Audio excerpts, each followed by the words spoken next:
Title: The Moth Beneath the Glass. Chapter 1. The Apartment Above the Funeral Home. The sea fog curled around Merrow's End like a tightening noose.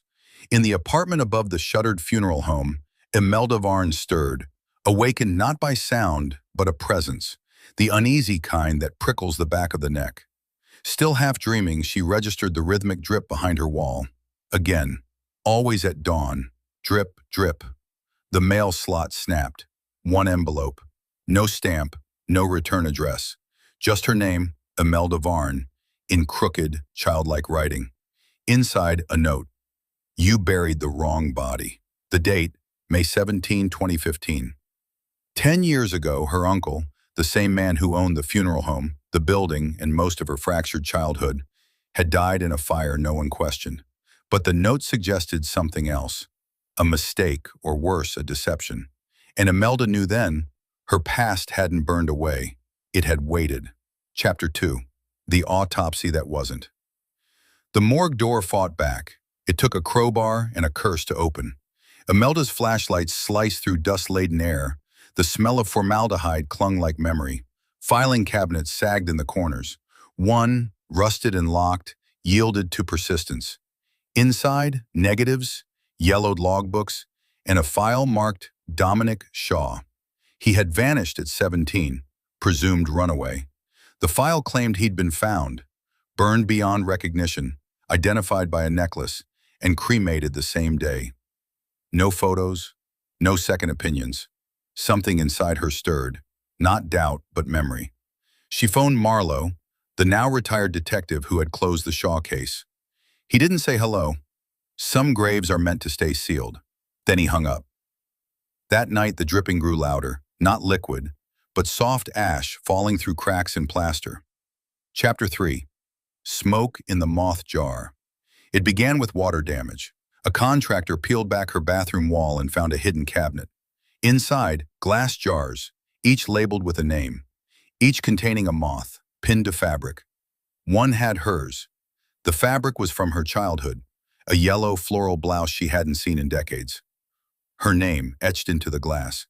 She staggered back, nausea blooming. In therapy, she mentioned recurring dreams, basements, blue light, the smell of antiseptic.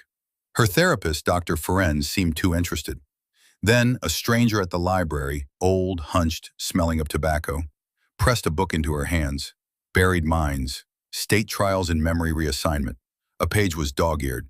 Site 7, Merrow's End. Cover, Mortuary, closed.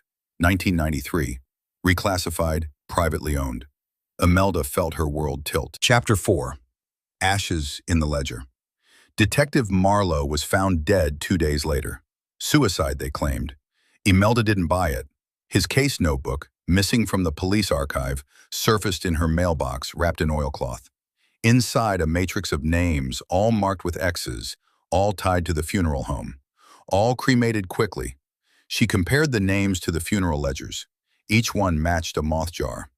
Then she found an entry, Varn/I, mismatch, ID reassigned. Imelda wasn't Imelda, or rather not the original. The true Imelda had perished in the same fire that destroyed the lab. But a child, silent, unnamed, found in the basement, had been renamed, reprogrammed. Dominic had known, and now she had to find him. Chapter 5. The Moth Beneath the Glass. Dominic was still alive, barely, hidden in a crawlspace sealed between morgue and attic, dosed for years, fed through a grate. He couldn't speak, his hands trembled, but his eyes, those eyes, knew her. An old reel-to-reel recorder, found beneath the floorboards, held the truth. Voices from the past, her uncles, Ferenz's, government men, they spoke of memory extraction, cognitive imprinting, identity reassignment. Project Moth, one voice said, memory override through hypnosis.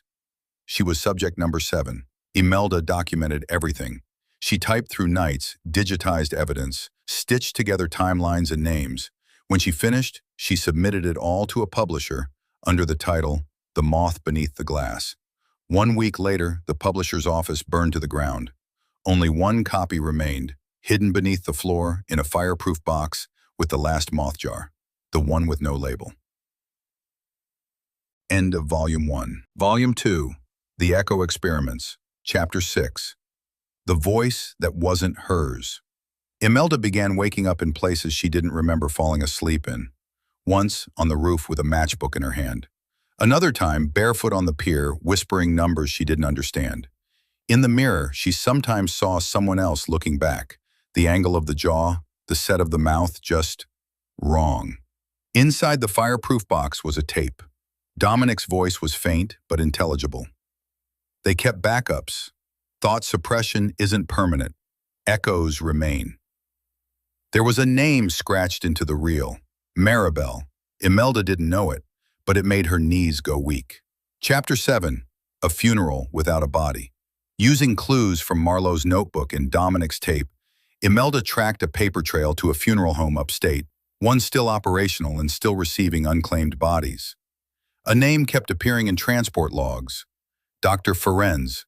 Still practicing, now under a new identity. She booked an appointment. But the man in the office wasn't the one she remembered. Younger, same voice, same watch. She smiled politely. "You're not Dr. Ferenz." "Aren't I?" he said. She fled before he could finish the thought. Chapter 8. Project Mirror. A contact from the library, the old man, gave her coordinates, a shack in the marshes. Inside, broken tech, reels, folders, files stamped with the same Moth insignia. A second program had spun out of Project Moth.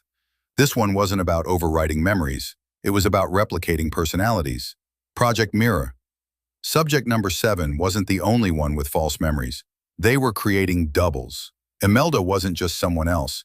She was one of many, and someone was still activating them. She found a photo in the file, her face, next to another woman. Same face, different eyes. The caption, Control versus Echo. Chapter 9. The Glass Orchard. Imelda drove to the edge of state lines, to a property once owned by her uncle, a forgotten estate. The glass orchard was real, acres of glass greenhouses filled with genetically marked moths, all bred as memory carriers. Inside a locked barn, she found preserved brains, tagged and cataloged, hers among them. Or rather, the original Imelda's. This wasn't about memory.